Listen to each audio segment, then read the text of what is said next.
Fala pessoal, sejam bem-vindos a mais um novo episódio do nosso Originais Podcast, pioneiro no Brasil sobre empreendedorismo e inovação no meio do esporte. Eu sou o Cadu Braga, jornalista, podcaster e gestor, de marketing esportivo, com experiência aí de muitos anos. Eu trago sempre empreendedores e empreendedoras para contar suas trajetórias de carreira e das inovações que participaram em projetos dos mais diversos níveis no meio do esporte, do entretenimento. E nós estamos também, inclusive, concorrendo ao Prêmio MPB de melhores podcasts do Brasil na categoria esportes. Ou seja, se você ainda não compartilhou, ainda não conhece esse prêmio, tem aqui o link aqui nesse episódio para que você possa, se você está curtindo e tirando valor desse conteúdo, fortalecer a nossa comunidade, que a gente está aí nessa segunda fase entre os 10 melhores podcasts do Brasil.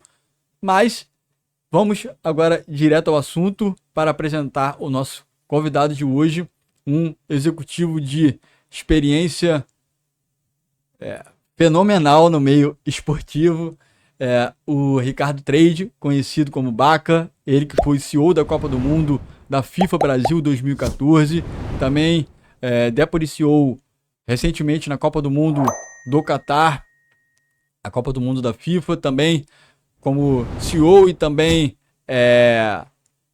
fez parte de toda a transformação e legado dos Jogos Olímpicos Rio 2016, deixando tudo, entregando tudo para o COI, ou seja, uma pessoa que tem uma experiência muito holística no meio da gestão esportiva. E atualmente ele é presidente da Federação de Paddle no Rio de Janeiro, consultor da C11 Marketing Esportivo, uma empresa global de esporte que trabalha para grandes clubes internacionais em projetos de hospitalidade, e também professor e membro do CIES, que é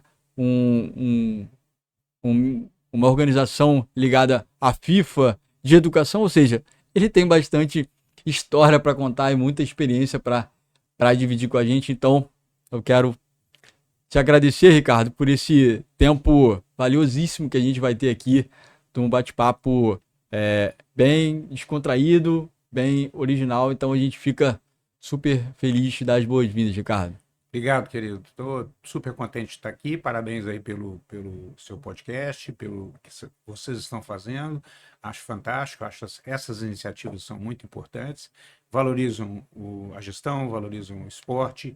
E aí você falou uma palavra-chave aí no meio do esporte, você falou em entretenimento, e é isso, né? O esporte é entretenimento.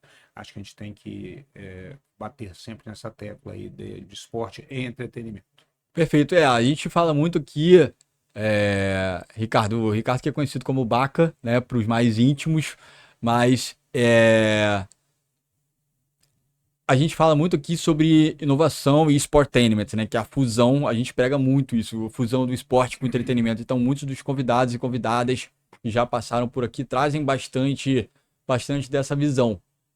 E antes de falar, obviamente, de vários dos projetos que você participou e que você possa compartilhar com a gente bastante da tua experiência, a gente sempre nesse início de bate-papo, a gente pergunta sobre quem é o Ricardo como pessoa, como é que foi as influências do esporte na sua vida. Você praticava como jovem, eu sei que você foi atleta, mas para quem não conhece, quem é o Ricardo Trade como pessoa lá com 7, 8, 9, 10 aninhos de idade? É fácil, é fácil. Eu sou filho de uma família com mais 3 irmãos, coisa tranquila, pessoas maravilhosas, mas eu costumo dizer que eu não nasci em berço de ouro. Quer dizer, meu pai era farmacêutico prático, ele não tinha a faculdade, ele tinha só o curso de, vamos dizer, aquela época era o inicial, né, primário, o curso primário. Minha mãe não tinha estudado. Então, o investimento dos meus pais foi na educação dos filhos. E eu, graças a Deus, consegui formar em duas universidades. Eu sou formado em administração de empresas pela PUC de Minas e educação física pela FMU em São Paulo, e fiz um pós-graduação em análise de sistemas lá em Minas também, ligando minha área aí um pouquinho à tecnologia. análise de sistemas de computação. Eu também, uma coisa bacana foi ter entrado no esporte logo cedo, como atleta de handebol, eu jogando pelo meu colégio, era um colégio estadual de Minas, fui atleta do handebol de Minas Gerais, depois cheguei à seleção brasileira, onde eu fiquei por 6, 7 anos, joguei várias competições internacionais, conheci o mundo todo. Com 16 anos eu fui para a Romênia, fiquei 45 dias lá. Muita gente não sabe, mas naquela época não existia o Ministério do Esporte, era Uhum. Ministério da Educação. Então era o Departamento de Educação Física e Desportos, o DED, do Ministério de Educação e Cultura. Então a gente foi representando o Brasil, eram 15 atletas, ficamos 45 dias lá e mais 30 professores que o governo mandou para lá naquela época para aprenderem o handebol, que era o local onde o handebol era muito bem jogado. Então, para mim, foi uma experiência fantástica. Depois, eu moro orgulho da minha carreira, ter jogado handebol, claro, independente de qualquer outra coisa. E com isso, eu me aproximei muito do esporte, né? Comecei no voleibol, trabalhando como preparador físico, fui à Olimpíada de Seul, pouca gente sabe, mas eu fui preparador físico junto com o Bebeto, era o técnico, o Bernardinho era o assistente, o Leão era o outro assistente, e eu era o preparador físico da seleção masculina. Ficamos em quarto lugar, perdemos para a Argentina. Tá o Julinho Noronha também trabalhando conosco nessa área, mas eu trabalhei com o NUSMA e quando acabou, eu já tinha ido em vários sul-americanos e tudo. Minha história, eu gosto de começar por aí, porque conta um pouquinho do porquê da carreira mudar da área esportiva, onde eu Aham. trabalhava com a área esportiva. Fui técnico na Colgate São Caetano, fui preparador físico, supervisor da Sadia, que foi tricampeã brasileira, tricampeã paulista, tricampeã sul-americana, Sadia, equipe Cana Moser, Fernanda Venturini, Olha que massa. Cecília Tahiti. Trabalhei com Boa. essas atletas em alto nível. Aprendi muito com a Sadia como empresa, que ela era uma Uhum. empresa incrível, que nos ensinou muita coisa em gestão. E depois o Nusman me chamou um dia, porque eu estava na seleção, ele falou: Baca, ele usou essa expressão que eu acho fantástica, técnico eu tenho aos montes, eu preciso de gestores, venha para o Aham. meu lado ser gestor, larga essa questão de quadra e vem para cá. E aí foi onde deu a guinada na minha carreira. Trabalhei com ele na parte administrativa da CBV, na parte de chefiando delegações, como chefe de delegação, na área de gestão. E depois, já era formado já, e depois eu fui, ele me levou para o COB para trabalhar nos Jogos Pan-Americanos, como Aham. gerente de serviços dos Jogos, gerente geral, e depois eu fui diretor de operações do Pan-Americano e Para-Pan-Americano, sob a liderança dele, que foi o grande guinado. E ali, a gente costuma dizer que nós fizemos um mestrado gratuito. O Na NUSMA, prática, né? o NUSMA trouxe para nós, não só a prática, mas o NUSMA trouxe para nós várias consultorias internacionais Uhum. de peso que tinham feito já os Jogos anteriores olímpicos, porque o que ele queria provar com os Jogos Pan-Americanos era de que nós éramos capazes Quase de de fazer. realizar os Jogos Olímpicos de 2016, Paralímpicos também. Com isso, a gente fez um belo torneio, um belo Jogos Pan-Americanos.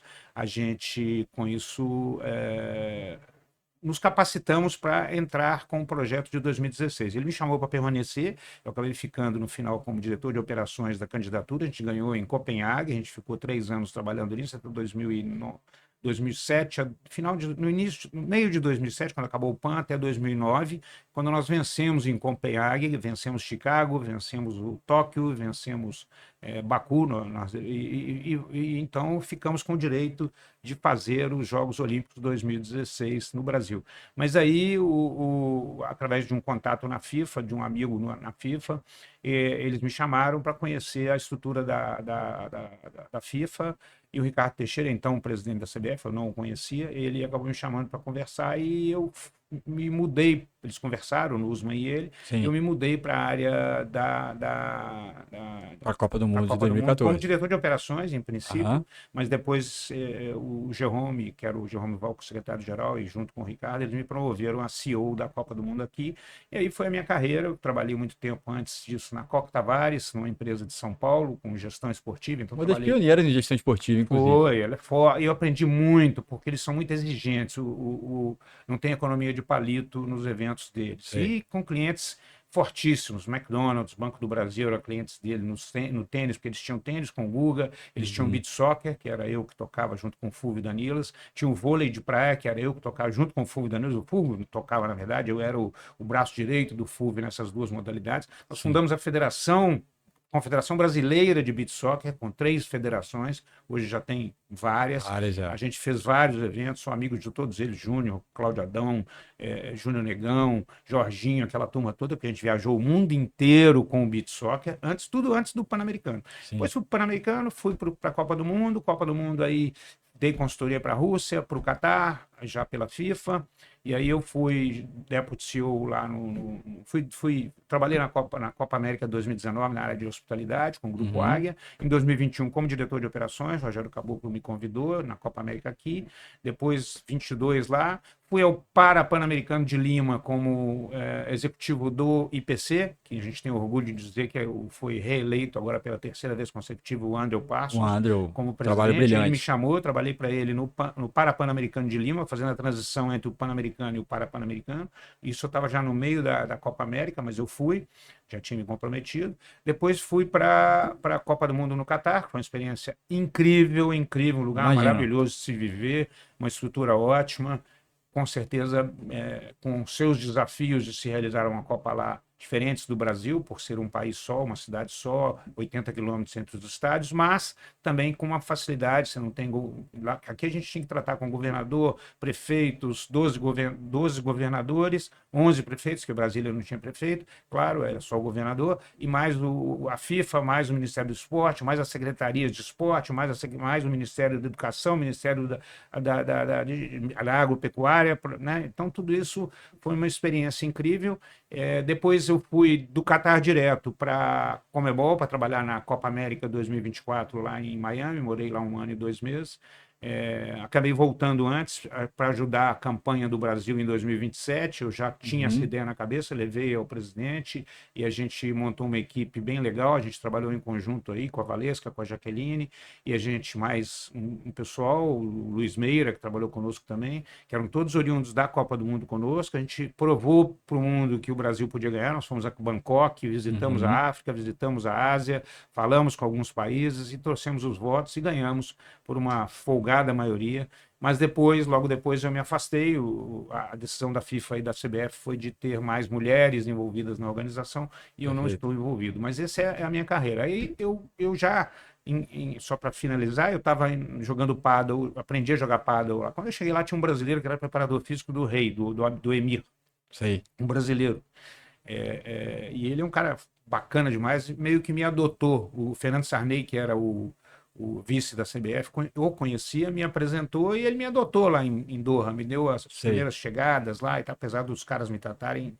super bem assim, mas tive uma vida maravilhosa lá, mas ele me deu uma raquete de presente, me levou para jogar paddle, e aí eu peguei o gosto, nós temos um grupo de paddle, temos torneios internos do comitê, que nós tínhamos muita gente, com vários países, passamos a jogar paddle toda terça e sexta.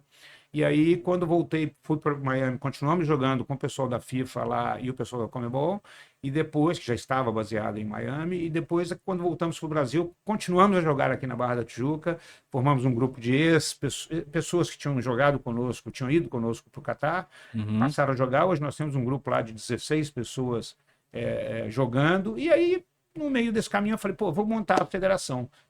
Só tem a confederação com 6 filiadas, nós vamos ser a 7ª. Montamos, fizemos tudo direitinho, usamos a experiência do escritório do Pedro Trengraus, com o TG Advogados, e montamos a Federação Carioca, e estamos já bem legal. Trouxe voluntários, que eu também sou voluntário, a gente não tem recurso ainda. O secretário de Esporte já nos ajudou, o Guilherme Schroeder nos ajudou patrocinando a Copa América aqui, que nós fizemos aqui na Barra, ganhamos nos Estados Unidos, transmitimos na Band Esportes, ao vivo, transmitimos no YouTube. Agora a gente já fizemos a primeira etapa em Volta Redonda, do estadual, vamos fazer a segunda etapa em Niterói.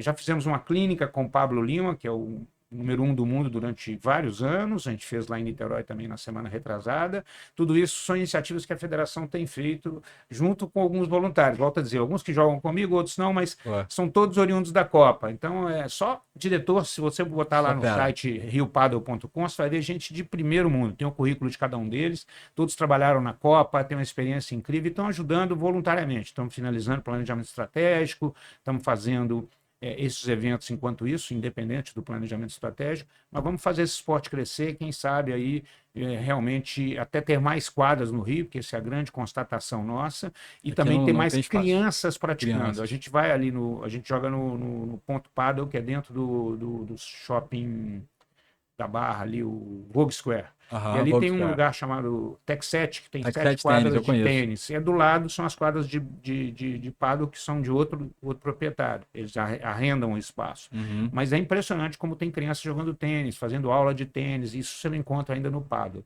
A gente quer transformar isso. Aqui no Rio, na cidade do Rio, ainda tem uma quadra no Clube dos Macacos, aqui em Jacaré, em Jardim Botânico, mas piso oficial, mas não é vidro, é parede no fundo, então ele torna o jogo um pouquinho mais rápido. Mas é excelente, o pessoal animado.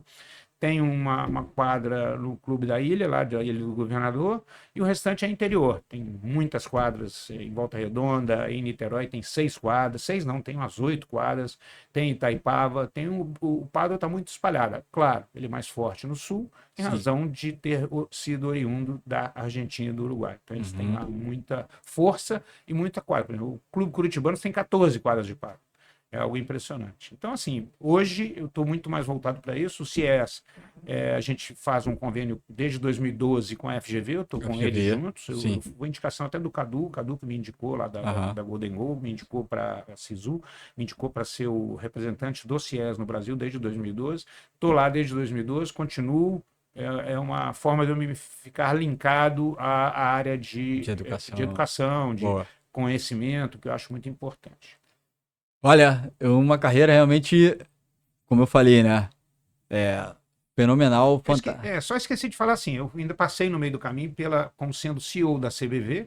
Então, uma área de gestão muito legal, é uma empresa, não é só uma confederação, são 140 funcionários, um orçamento de 100 milhões, 110 milhões ano, tem um centro de treinamento maravilhoso em Saquarema. Nós fomos campeões olímpicos no ouro em 2016, eu era o CEO, fomos campeões olímpicos na praia, fomos medalha de bronze na praia, esses 3 títulos eu também participei deles no planejamento, o presidente não era eu, mas eu era o CEO, o presidente era uma pessoa lá de Maceió, mas me deu total autorização para gerir este esporte. Então, essa experiência de gestão foi muito legal. E também com o basquete na CBB, o Gui, o presidente, e o Marcelo, que hoje é o presidente, mas era o vice, e o secretário-geral, que é o Fontinelli, me convidaram para ajudá-los a tirar o basquete de um processo muito difícil de... Da CBB para o NBB, foi naquela... Não, mas não é só eles estavam com uma dívida de 43 milhões deixada pelo presidente anterior, já negociou, o Gui botou dinheiro pessoal, porque ele é um cara muito rico que adora basquete, botou muito dinheiro pessoal, conseguimos. Hoje agora eles estão conseguindo, eu não tenho mais nada a ver com isso, o mérito é deles, estão conseguindo resultados impressionantes na base, o basquete brasileiro está crescendo novamente, graças à gestão dessas pessoas que estão lá, que são fantásticas. Além de caráter, eles têm competência e têm experiência de gestão. Então está indo bem. E a passagem pelo comitê organizador do Rio 2016 na fase final. Em 2027, as confederações brasileiras filiadas ao Rio 2016, todas as confederações de esportes, me elegeram presidente e CEO 2017, né? 17, mas eu comecei mesmo a trabalhar em 18, era finalzinho. Em 18 a gente começou a fazer a limpeza de todas as coisas que tinham ficado para trás. Aí eu não faço crítica alguma, porque é um processo diferente, né? Os Jogos Olímpicos você tem que vender para sobreviver. A Copa do Mundo, não. Eles me dão... A minha operação foi tranquila, porque eu tinha todo o meu orçamento para a minha operação, mas eu não tinha propriedade comigo para vender. Todo o ingresso, ticket era dele, todo direito de TV, todos os direitos comerciais são deles. Então, você não toca em nada disso, em compensação, eles te dão todo o dinheiro que você orçar para você trabalhar. Então, você não tem risco. Nos Jogos Olímpicos é um pouquinho diferente. Eles te dão uma parte grande desse dinheiro para operar, mas você, como organizador, ainda tem que vender propriedades para sobreviver. Isso acabou dificultando um pouquinho e aí sobraram alguns problemas. 33 instalações tinham problemas ainda que ficaram para trás, e a gente não podia deixar. Eu contratei o Coronel Miranda, que é um amigo meu aí que trabalha no esporte. Ele foi lá e resolveu com as 33 confederações. Nós usamos o COB, usamos o IOC, usamos parceiros olímpicos para poder pagar tudo isso. Tínhamos 4 escritórios de advocacia, um tratava de ações cíveis, 342, outro de ações trabalhistas, 333, outro de ações de ingressos, mais de 100. e a gente trabalhou, eu tinha mais um grupo, mais um advogado, o Clemir, que tinha trabalhado lá, o Hans, que era o meu diretor financeiro, mais a turma da contabilidade.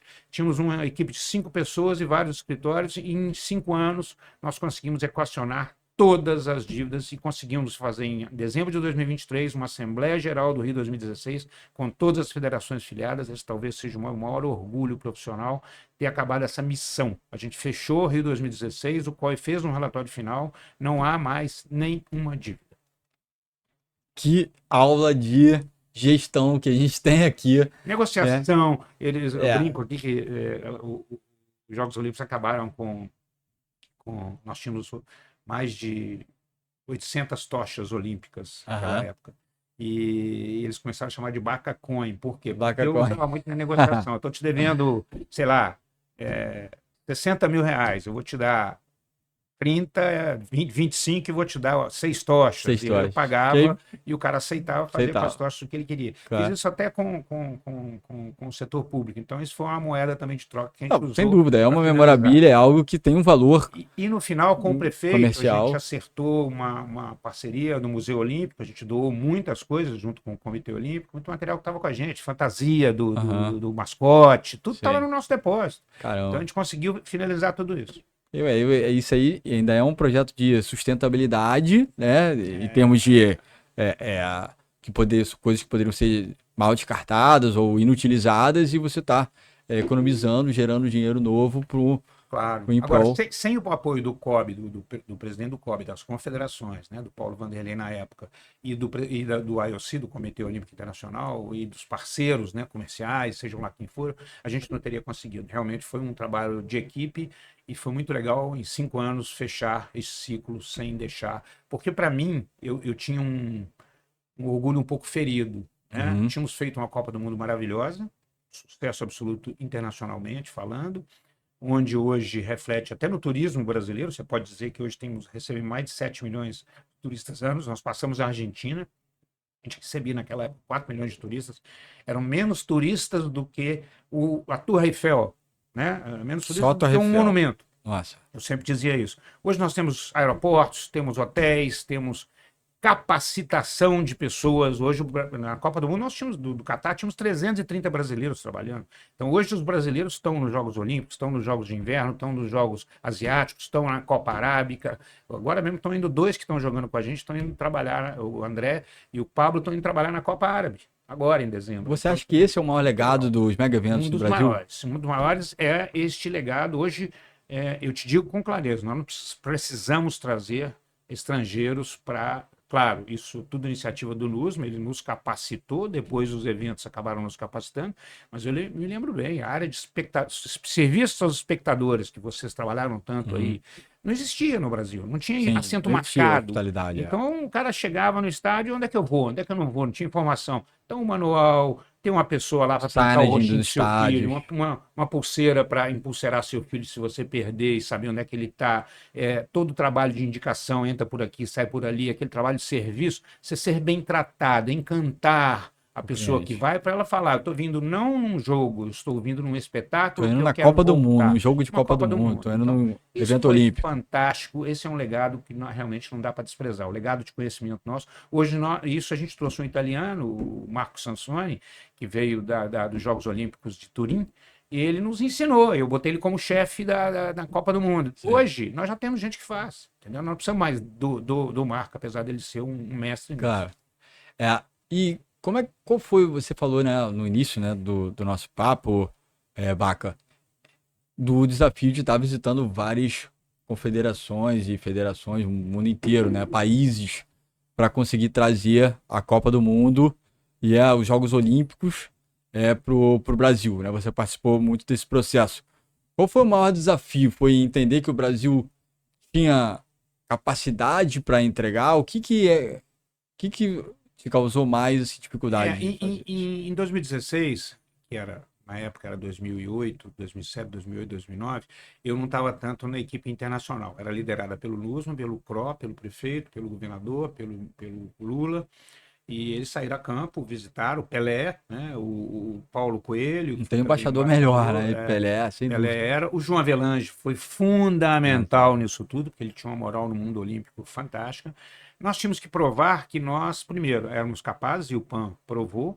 Segundo, de que nós precisávamos mais do que os outros. Chicago está pronto, só pintar as ruas, né? E as instalações estão prontas, né? Tóquio está pronto, vamos Aqui dizer a gente assim. precisava de Aqui a gente metrô, precisava de metrô, de 10 estádios aeroportos, que Aeroportos. eu posso dizer que nossos aeroportos, alguns deles eram estações de rodoviárias, hoje Sim. nós temos. E o Brasil, e sempre o Jerome fala isso para mim, o Brasil precisa do aeroporto para ele, para o brasileiro viajar, porque o brasileiro está viajando mais, não Isso aqui é para um país a Copa do continental, Mundo. né? A gente é um país continental. Então, ali eles visitaram muitos países. Eu fiquei na fase final, inclusive fui 3 vezes a Copenhague quando a gente ganhou. Então, em Copenhague tem uma série de ações super legais. A gente fez um jantar com as mulheres dos membros do Comitê Olímpico. A gente fez. Aí o Pelé foi no jantar, Paulo Coelho foi no jantar e deu um livro na língua de cada um, de presente autografado. Foi uma série de ações de marketing ali. Tinham 3 salas, 3 quartos com aparelhagem, onde o Pelé recebia num, o Nussmann no outro e o João Avelange recebia no outro. Então, o membro do COI ia lá, ele recebia uma apresentação, depois tirava-se uma foto, naquela época Polaroid, e a gente assinava, Pelé assinava a foto e dava para o cara. Então, eram ações realmente de vender o projeto, né? Vamos dizer assim. Aqui já, na Copa do Mundo de 27, já foi um pouquinho diferente. O presidente que estava comigo, era o presidente antigo aí, que estava na CBF, ele foi comigo nas visitas, e em algumas delas, não em todas, eu levei sempre uma mulher comigo para poder ter a questão de ser Copa do Mundo feminina. E foi muito legal, a gente foi muito bem recebido, tanto no mundo árabe quanto no mundo africano, que foi onde decidiram os votos. A gente fez um movimento de peão aí importante que o Pedro nos ajudou. A gente sentou com a Conmebol no jogo do feminino do Brasil lá em San Diego, autorizado pelo presidente da Conmebol e o presidente da CBF. A gente sentou com o presidente da CONCACAF e disse, olha, vem cá, em vez de vocês também serem competidores, porque eles também eram competidores, vamos nos unir às Américas e nós votamos em vocês em 2031. Isso tudo informalmente. E vocês ficam com a gente aqui. Então a gente trouxe a CONCACAF para o nosso lado e depois fizemos buscar a África e buscar a Ásia, que não conheciam um pouquinho do projeto brasileiro. E mostramos novamente que estava na hora. A gente tinha os estádios, a gente tinha tudo pronto. Então, no fim das contas, na hora que botasse no papel, o custo do nosso projeto ele era mais barato do que fazer em Bélgica, Holanda e França, que precisariam fazer a Alemanha e França, que precisariam fazer as instalações, algumas delas. Então a gente acabou provando que a gente estava pronto, que a gente precisava mais, e o Nussmann tinha usado uma estratégia em 2016, junto com o pessoal do marketing dele, o Osório, com o Griner, que era um gênio do marketing, Leonardo Griner. Eles tinham feito, na apresentação final, um mapa mundi com todos os continentes onde os Jogos Olímpicos tinham ido. E, de repente, aparecia o continente sul-americano em branco. Isso impressionava. Foi mais ou menos a mesma coisa que a gente fez aqui com a Copa Feminina. A gente mostrou que a Copa Feminina nunca tinha vindo aqui para o Brasil, para a França, ela já tinha ido, para a Alemanha, desculpa, já tinha ido para a França, já tinha ido, tinha ido para a Austrália, mas nunca veio no continente sul-americano. Então, esse foi um dos argumentos que a gente usou com os países. Venham com a gente, vocês vão gostar. O Brasil precisa, o Brasil tem ídolos, a Marta ajudou, né? As jogadoras ajudaram, a seleção brasileira ajudou muito. E a gente montou um time de mulheres muito competentes que ajudaram a gente a buscar isso. E você comentou sobre a grande diferença da organização de uma Copa de uma Olimpíada, né? Na Copa você tem o cheque e na Olimpíada você tem a carta branca para levantar dinheiro para fazer acontecer. Uma parte tem em cheque, outra parte uma carta branca para gastar.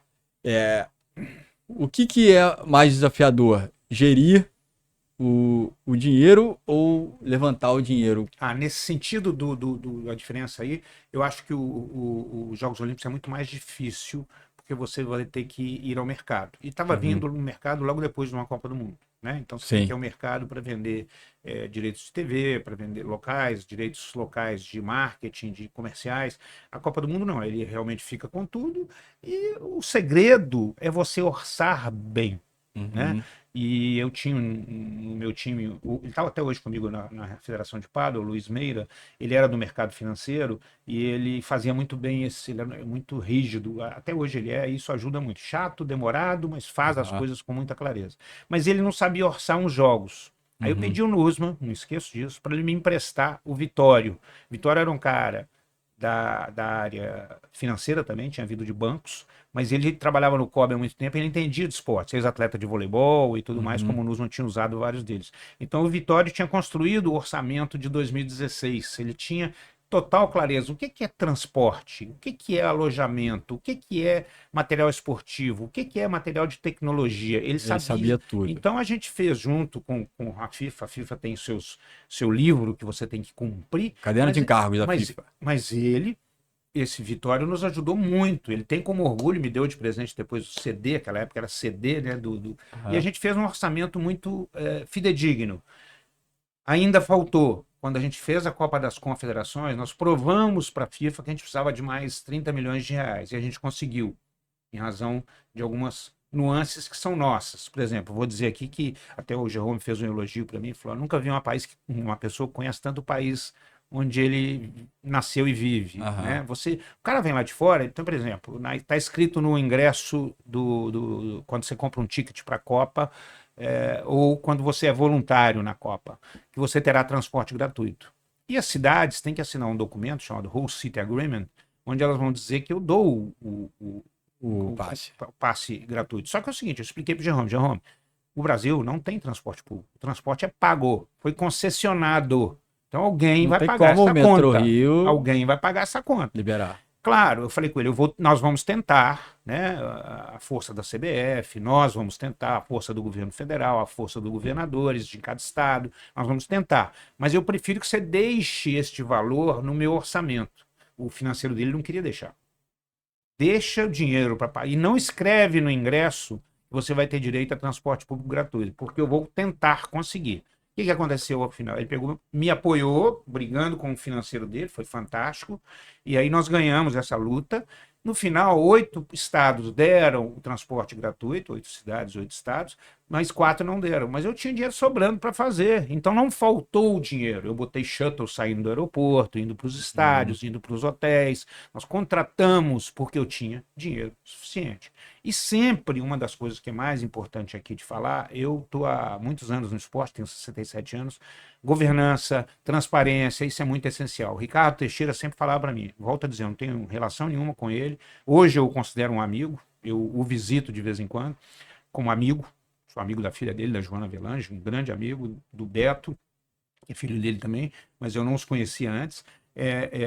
O Ricardo sempre dizia, não usamos dinheiro público. Dinheiro público vai construir estádio, vai fazer aeroporto, vai fazer via na rua, vai nos dar segurança pública dentro do estádio, segurança privada, steward, a construção do estádio é do governo, mas a operação do estádio era toda nossa, privada, dinheiro da FIFA. E a FIFA fez um negócio muito bacana, ela contratou em Zurique a UI, Ernst Young, para nos controlar. Então ela tinha a UI Brasil como parceira e qualquer cheque que eu assinava tinha que ter a chancela da UI. Então eu me lembro de um caso aqui que vocês vão rir, eu gosto de contar casos.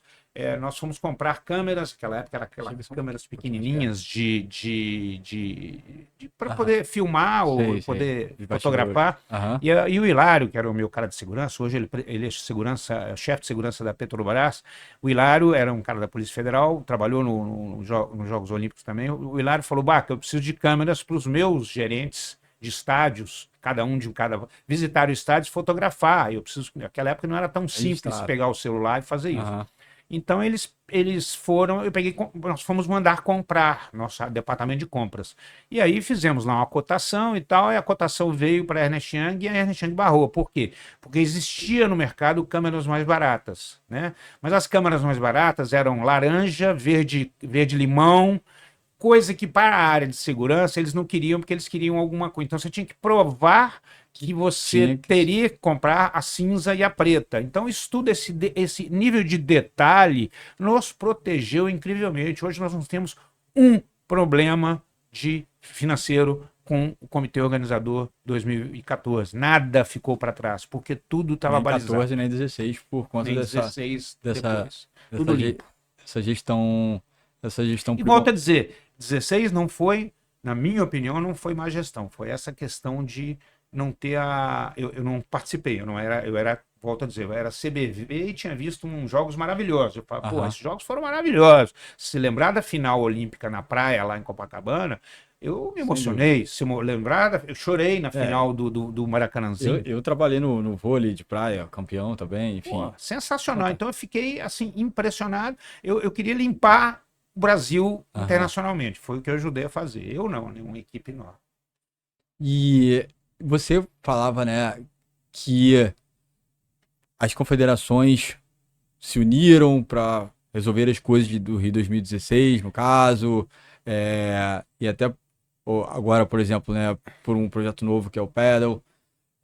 Dá para perceber que fora do futebol, as confederações, elas são mais unidas do que no futebol, que a gente tem uma dificuldade de formar uma liga. Por que você acha que isso acontece? Não, eu até não acho dificuldade de formar uma liga. Eu acho que o futebol, como costumam dizer lá fora, futebol no Brasil é uma religião.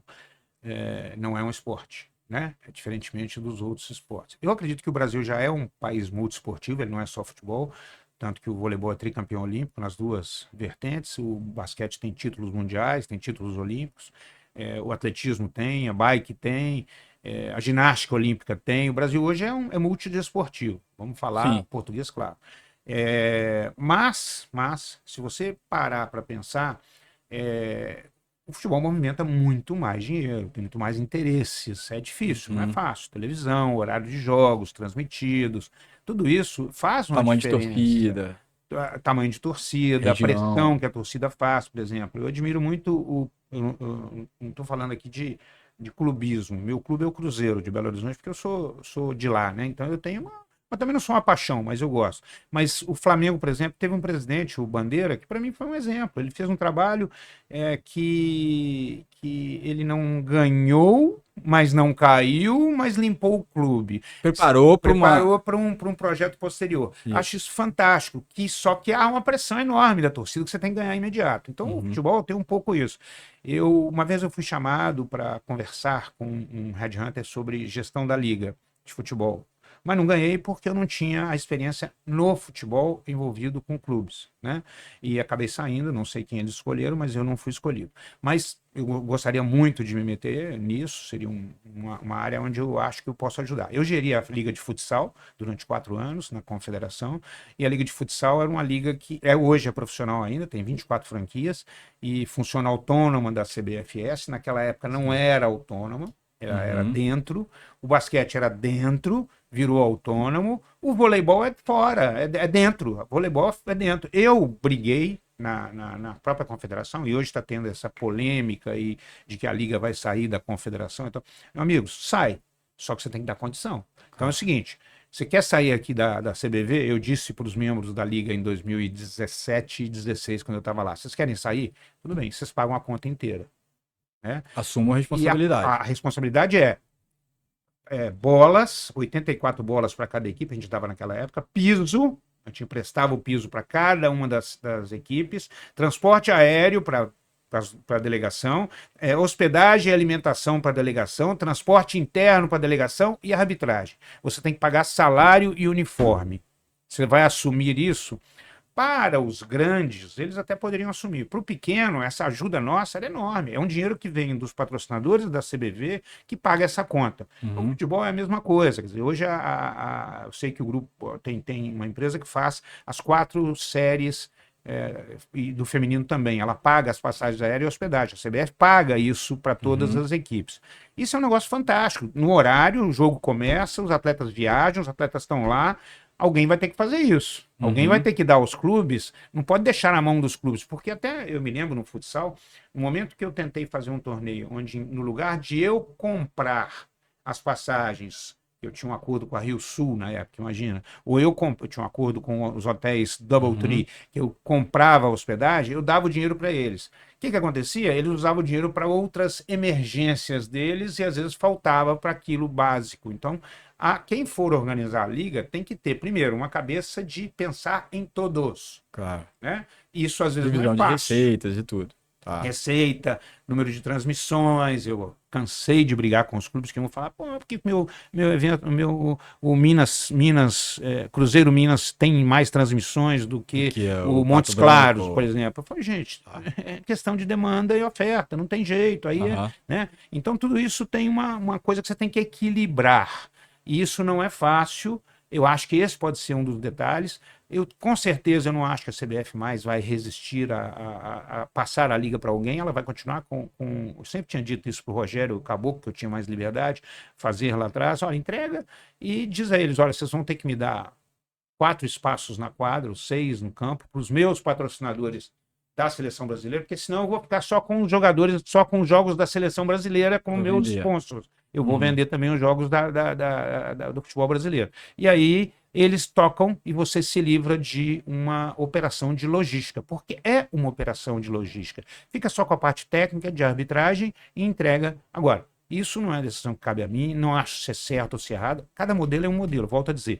O NBB está funcionando bem, o futsal funciona muito bem, né? Tem a sua tranquilidade lá de fazer, tem seus patrocínios individuais, separados da CBFS, da CBF. Então aí é uma questão de negociação. Eu não opino se seria melhor para o futebol brasileiro ou não. Tá? Tem que pensar direitinho. Vão assumir, vão conseguir conciliar dentro das entidades o interesse de todos. Acho que esse é o grande segredo de quem vai gerir isso. Tem que ser alguém acima com estatura que possa dizer, olha, clube tal, não adianta você bater aqui porque a regra está estabelecida. Mas eu vou usar, ele pode usar a torcida contra você, contra a liga, contra alguém. Então isso é um pouco complicado, polêmico o que eu estou dizendo, mas é a verdade. Perfeito. Falta talvez ali aquela cabeça, né, de liderança para poder ser essa mente conciliadora, né, uma entidade que seja conciliadora. E para isso ela tem que ser, alguém vai dizer, como um amigo meu, o Luiz Melo, que você conhece, trabalhou com vocês lá, o Luiz trabalhou no Vasco e ele era Flamengo. Uma vez tirou uma foto com a camisa do Flamengo e postou na internet. Aí o cara vai falar, por que o cara que é torcedor do Flamengo está gerindo o Vasco? Por que o gestor, a Leila, que é do Palmeiras, vai gerir a liga se ela é Palmeiras fanática? Então sempre vai ter esse tipo de crítica, tem que tomar esse cuidado, tem que ser alguém acima dessa isenção. Eu costumo dizer, não ele não acho que ele seria o cara disso não, mas eu vou fazer um elogio aqui. Eu tive um ministro do meu lado na Copa de 14, o ministro Aldo Rebelo, que era PCdoB, e eu não sou PCdoB, não sou PT, não sou PCdoB, ele era acima de tudo. Todo mundo o respeitava, porque uma pessoa que ele é um estadista, ele era uma pessoa que pensa no Brasil, ele pensa em trazer a Copa do Mundo, em fazer o Brasil ser conhecido. Então, tem que ter um cara assim na liga. Boa. Ibaka, como é que você vê o futuro das inovações no esporte? Você que anda por muitos países, o que aqui você acha que a gente ainda carece de profissionalização? Será que a gente consegue sonhar em ter essas pessoas que estão andando no mundo inteiro nos grandes eventos para trabalhar para as nossas confederações, para as nossas federações? O que você acha que falta para a gente evoluir a nível de profissionalismo? Eu acho que as pessoas estão por aí e estão trabalhando muito bem. Eu acho que o Brasil, Conmebol, faz um trabalho muito bacana de trazer os melhores para trabalhar para eles. O Brasil tem gente boa trabalhando em todas as áreas dentro da CBF. Estou falando aí de futebol, estou falando dos outros esportes, todos eles. Acho que nós temos aí uma gama de profissionais que podem falar de tecnologia, falar de acomodações, falar de operação de aeroporto, que não é fácil, falar de cavalos, que não é fácil para fazer uns Jogos Olímpicos ou um Pan-Americano. Eu costumava dizer que se eu fosse fazer novamente o Pan-Americano, depois que eu fiz, eu contrataria de imediato. Primeiro dia que eu fosse contratado, eu contrataria um cara que entendesse de energia muito bem, né? E um cara que entendesse de cavalos, muito bem. Uhum. Que para mim foram dois dos calos que eu tive muito grandes. Você sabia a energia que vai ser gasta em cada estádio, poder colocar o gerador adequado, porque aí o cara botou um computador a mais, estoura o limite e tal. Então, esses são detalhes que você tem que ter. Acho que nós temos isso. Acho que a evolução tecnológica ela veio para ficar, ela vai tomando conta. Eu costumo dizer, isso, vou falar aí, tem uns 8 anos atrás, no curso do CAGE, lá do COB, eu me lembro que a Federação de Tiro, Confederação Brasileira de Tiro, apresentou uma inovação fantástica, simples. Ela fazia para fazer um brasileiro de tiro é muito caro. Primeiro, viagem. Segundo, carregar as armas. Então você tem que ter autorização, Imagina a burocracia toda logística para carregar as armas.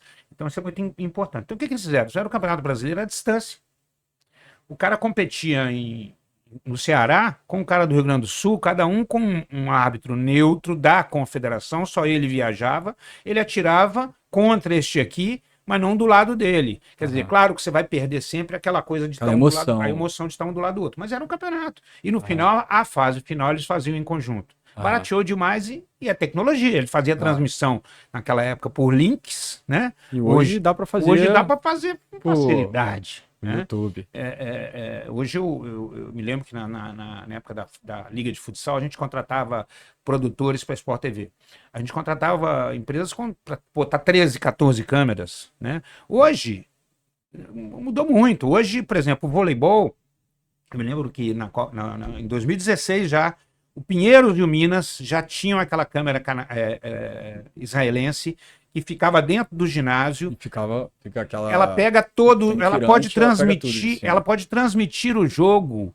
Então o Minas e o Pinheiros tinham condições de transmitir os jogos sem nenhum narrador. Claro, quem está assistindo vai ver só a imagem, mas a câmera acompanha a bola. Sim. Então, a bola ia estourada no fundo de quadra, a câmera acompanhava. Então, você não precisa de nada, é tecnologia pura, ela acompanha o movimento. Então, são evoluções que você não pode deixar de ter no esporte. Agora, sempre a presença da pessoa é importante, a gente tem que tomar cuidado, por exemplo. Eu me lembro que você tinha que corrigir. Me lembro de um caso muito interessante que essa câmera, o árbitro era careca, e a câmera seguiu a careca do árbitro, e não a bola. Não a bola. Porque ela não estava no detalhe. Então você tem que afinar, tem que ter uma pessoa para verificar. Hoje você faz um jogo. A inteligência artificial hoje cada vez ficando mais preciso. Cada vez ficando mais preciso. Nós fizemos a Copa América nos Estados Unidos, mas o nosso patrocinador tinha uma cerveja deles que não interessava para eles vendê-la nos Estados Unidos, mas sim no México. Então o patrocinador que estava na quadra, no campo de jogo, nos Estados Unidos, não era o mesmo que aparecia na televisão no México. Isso é uma das inovações super legais. Isso é uma das inovações impressionantes que o broadcasting faz, que é uma área específica disso. Então, assim, eu acho que hoje tem que tomar muito cuidado com essas coisas, é claro, para você não cair numa esparrela de ver uma coisa que não é verdade. Claro. Até na internet você tem que toda hora checar se é verdade, né? Porque é incrível isso. Mas hoje tira a roupa da pessoa se você deixar a imagem dela lá. Então isso é muito perigoso. Mas a tecnologia veio para ficar. Mas a minha maior... Acho que o Brasil ainda tem que ir muito à frente nisso. E acho que vocês têm um programa lá na CISO e o Rafael Mangabeira lá na Fanbase tem, é um programa de inteligência de falar com os fãs. Né? Hoje acho que a gente demorou muito a transformar o sócio torcedor em algo que possa rentabilizar. Você tem que conhecer o clube. Eu me lembro que no basquete, a Fanbase fez para nós, na CBB, a gente conseguiu o patrocínio da Motorola, porque a gente provou para eles que o super fã de basquete que a gente tinha cadastrado, eles usavam mais o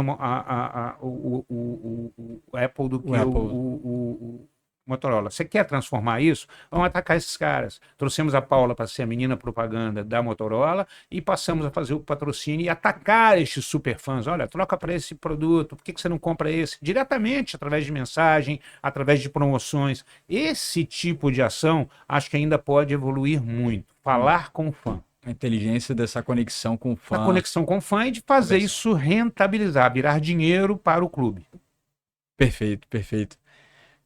Bom, a gente tem aqui um papo super, super descontraído e com muito conhecimento com o Ricardo Trade, mais conhecido como Baca, realmente um gestor esportivo de altíssimo nível, altíssimo gabarito, respeitado em várias partes do mundo, e a gente está muito feliz de estar produzindo, ter você aqui, Baca, no nosso Originais Podcast, pioneiro no Brasil em empreendedorismo e inovação. Já estamos aí no top 10, no Prêmio MPB, passando aí para uma segunda fase.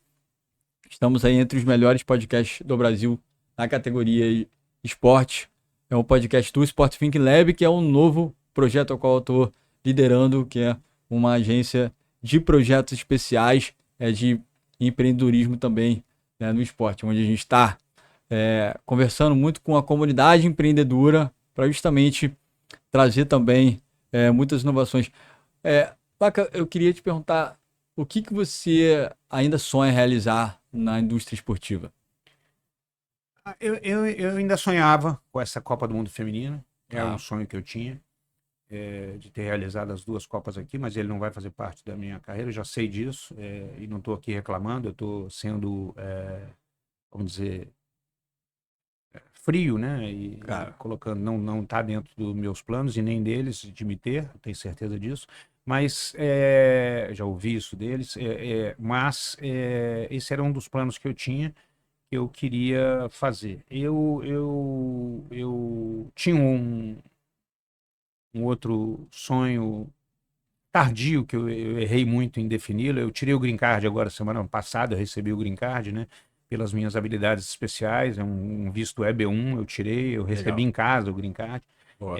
Foi até um escritório de pessoas brasileiras que me orientou em tudo isso, levou 3 anos o processo, mas consegui. Mas não vou acabar não utilizando, né? Talvez morar lá fora e com meus filhos, poder que eles estudassem lá fora, talvez fosse um dos meus sonhos. Eu consegui, eu sou casado, tenho 3 filhos, eu consegui que 2 deles fossem estudar no exterior, coisa que eu não tinha feito, para poder praticar o inglês. Um foi para Vancouver, a outra foi a minha filha foi para Boston, a Bruna, e foi para San Diego antes.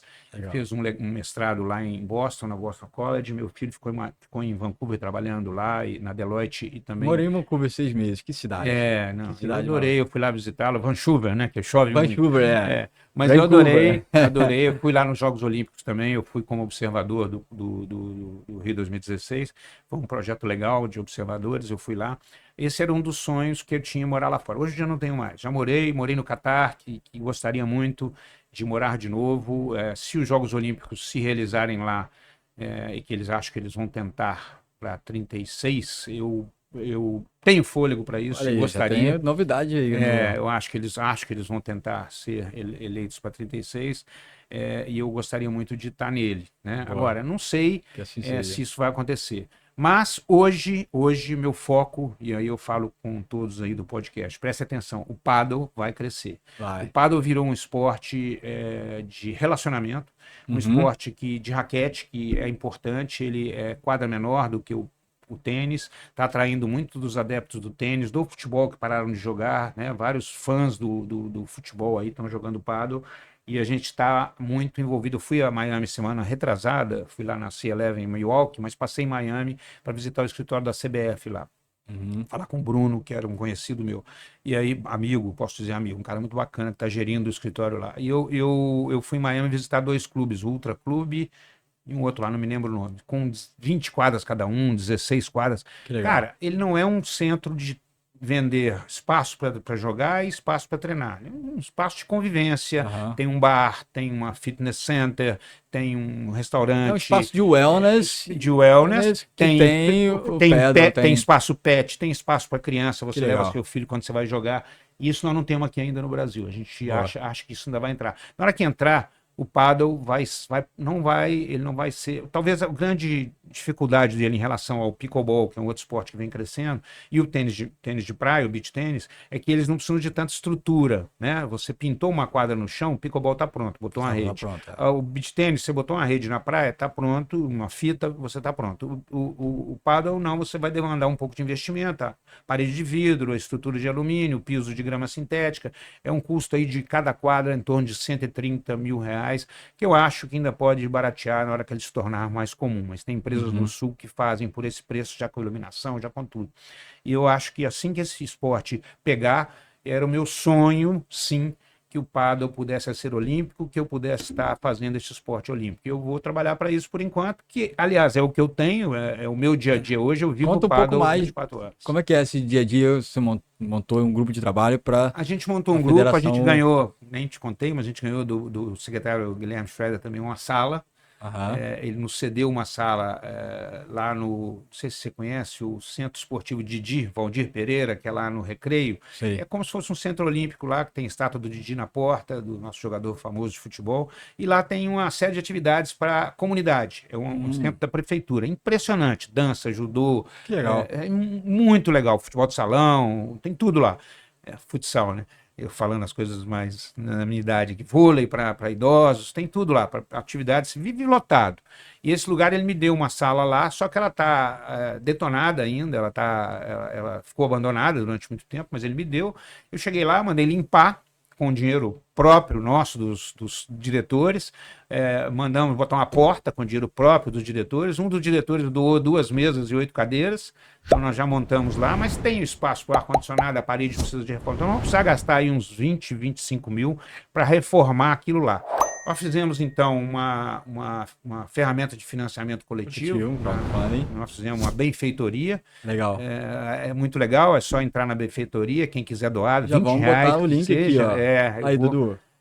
Já prepara o link. Projeto bacana, tem já, começamos tem 6 dias, já tem R$ 1.800 lá, mas que as pessoas às vezes ficam um pouco receosas de entrar, porque você tem que dar o CPF, aquela coisa de hoje, tudo que pode ser um link falso. Não é, a gente está realmente pedindo, eu estou passando o chapéu, porque a gente não tem patrocínio ainda suficiente para isso, mas nós vamos fazer isso. Tive uma conversa com o governo do estado, com o coordenador de esportes, a gente pretende nos capacitarmos para pedirmos verbas públicas para o ano que vem, para podermos ter lei de incentivo ao estadual, para poder pagar o pessoal que trabalha comigo, poder pagar clínicas, poder pagar escolinhas, poder pagar, ter mais quadras na cidade. Então a gente está com um projeto bem bacana. E paralelo a este, um projeto mais de business mesmo, que é estimular investidores a fazer quadras e fazer esses centros aí. Acho que esse é um ponto bacana. Estou conversando com um jogador de futebol, estou conversando com um ex-jogador de tênis, um ex-jogador de futebol, que tem vários aí, e a gente está tentando trazer para o Brasil. Esses são meus passos dia a dia, o dia inteiro pensando nesse evento em Niterói. Convido quem quiser ir lá, é no Niterói, é no Pádel RJ, que é um centro em Piratininga. Tem outro em Camboinhas muito bom, com 4 quadras. Esse tem 2, mas é fantástico também. Investimento de uns adeptos do pádel, e vai ser lá o evento. A gente alugou o espaço, a gente vai fazer o campeonato estadual de duplas, 24, 25, 26 de outubro e 31, 1 e 2 de novembro são as 2 fases. Eu vou dar o link depois para você divulgar também para a gente. Legal. Já temos uns patrocinadores importantes, mas é legal. Estamos criando um esporte novo. Para mim está sendo um desafio também. Eu trouxe a Fabiana Bentes para ser minha vice. Ela é jogadora de pádel também. Fabiana, que já participou aqui do Sport Think na primeira versão, ainda não veio ao original nessa versão presencial. Falei com ela ontem até. Ela é minha vice e é presidente do Sou do Esporte, claro. Eu fui um dos primeiros premiados em 2016, ganhou como melhor gestor do esporte, mas ela também me estimulou bastante, e é uma mulher sendo vice e me ajuda bastante, né? E temos uma relação de excelência com a Confederação Brasileira, que é baseada em Porto Alegre, com o presidente Eduardo Lange. Então, assim, hoje é meu foco, né? Mas eu estou fazendo trabalho com a C11, como você sabe disso, na Copa do Mundo, e, claro, esperando algum tipo de proposta ainda no futebol, que é onde eu militei a maior parte da minha vida. Vamos ver se aparece. Nossa, que papo espetacular com o Ricardo Trade, com o Baca, esse gestor esportivo que tanto contribuiu para o nosso esporte brasileiro, para o nosso entretenimento. Se a gente teve Copa do Mundo aqui no Brasil, Rio 2016, teremos aí Copa Feminina, esperamos ter, quem sabe aí também, o Pan-Americano, né, de 31 aqui em Rio, Niterói, que você possa também contribuir em algum momento. Tem que estar dentro desse ecossistema, porque conhece muito da coisa, é fruto de um trabalho do Baca, do Ricardo e, claro, tantas outras pessoas, porque, como ele fala, né, time é que ganha. Não adianta, se você não tiver um time vencedor, nós tínhamos 1.348 pessoas na Copa do Mundo, e fora os 20 mil stewards e Sim. todas as pessoas que estavam trabalhando, mas essas que eram diretamente ligadas são um time, e o time faz a diferença, não adianta, você não pode ser bom em tudo. E o grande segredo que eu acho, eu finalizo aqui para dizer para vocês, primeiro, se você tem um filho, faça-o estudar inglês, pelo Isso. menos, né? E hoje espanhol, porque nós Claro. estamos aqui também com o espanhol muito forte. E segundo se você vai liderar, traga sempre para o seu lado pessoas melhores que você, não tenha receio. Isso te Perfeito. ajuda muito, porque essas pessoas, e pessoas que vão poder te dizer o que às vezes você não quer ouvir.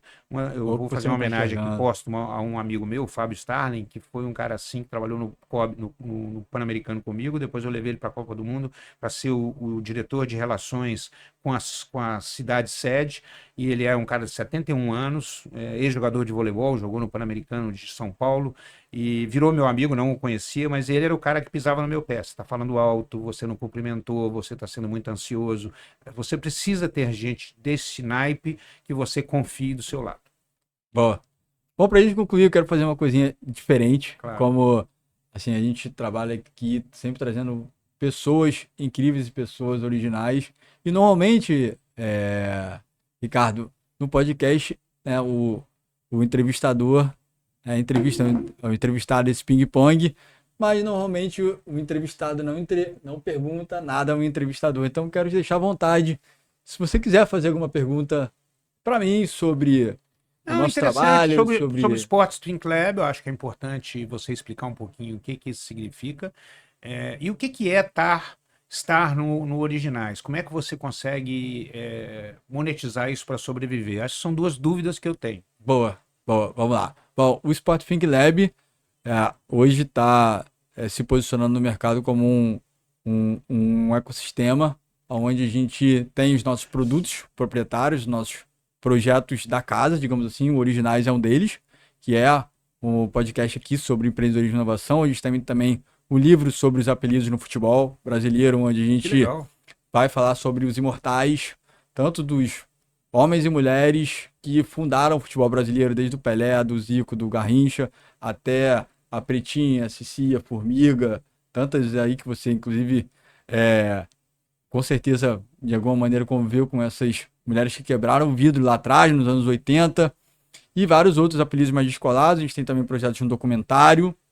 Esses são os projetos da casa. Legal. E dentro do Sports Thinking Lab, a gente também faz intermediação de projetos proprietários ou projetos de empreendedores fora da caixa, projetos inovadores, onde a gente faz uma curadoria de marcas que têm fit com os projetos de sportainment, né? Legal. Então, hoje a gente está no momento onde a gente está indo no mercado já captar recursos desses projetos para 26. A gente tem já um deck de oportunidades.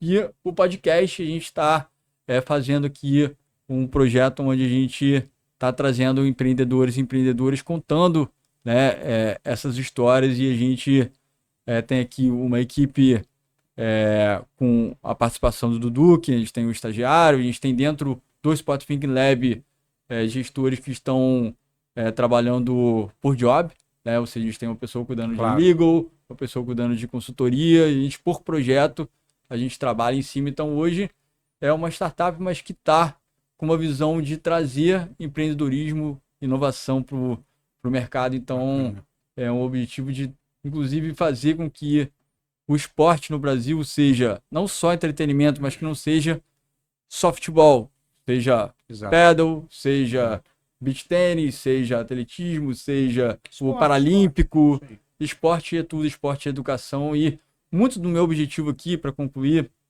Baca, com o Originais, é trazer educação e inspiração para o mercado. Porque quem está te escutando aqui, talvez nesses 50 e poucos minutos de papo, possa se inspirar na tua carreira, possa aprender com coisas que você trouxe. A gente teve aqui, agora há pouco, também um escritor, um biógrafo brilhante. A gente já teve a Fabiana Bente no nosso podcast, na nossa primeira versão. Quero trazê-la aqui de novo. Tem o Dr. Pedro Tengraus, que a gente gostaria de trazer. Traz o René Simões, tá jogando paddle. Isso. Tá jogando paddle com a gente. Sábado mesmo ele joga agora, 8h30. Inclusive o Renê, eu já mandei uma mensagem para ele há um tempo atrás. Ele estava em viagens, mas é uma pessoa que tem uma sabedoria enorme. Tem, eu adoro estar do lado dele. Uma pessoa espetacular. Então a gente traz essas pessoas que realmente têm experiência para inspirar outras pessoas, jovens como o Dudu, que está trabalhando comigo, que está aqui aprendendo, ouvindo Claro. essas histórias. Então, esse é a minha missão. Como acho que o Originais é muito mais propósito do que dinheiro. Entendi. E, obviamente, o Sport Think Lab é um projeto empreendedor que a gente quer estar se conectando com pessoas fantásticas como você. Muito obrigado. Eu agradeço em nome aí da minha família, né, da minha esposa, que está hoje no Catar, está visitando meu filho, que ainda está lá trabalhando. Pô, Mas em nome da família, eu agradeço aí a oportunidade de estar aqui falando. Eu sempre, minha filha hoje de manhã me pediu, depois me passa o link. Eu falei, depois que cara, sair, eu passo. A gente vai até voltar junto aqui do centro lá para Barra. Mas é um prazer estar aqui. Parabéns aí pelo trabalho de vocês, por todo o esforço, todo o empenho e pela postura bacana que vocês estão tendo aí no Sportlink Lab e nos originais. Parabéns. E caso você precise de algo, alguma indicação, algum contato de alguma pessoa para trazer para cá, pode passar para mim também, eu te ajudo. Tá bom? Muito obrigado. Vai ser um prazer. Obrigado, Baca, mais uma vez. Obrigado à nossa audiência. Até o nosso próximo conteúdo. Fiquem ligados.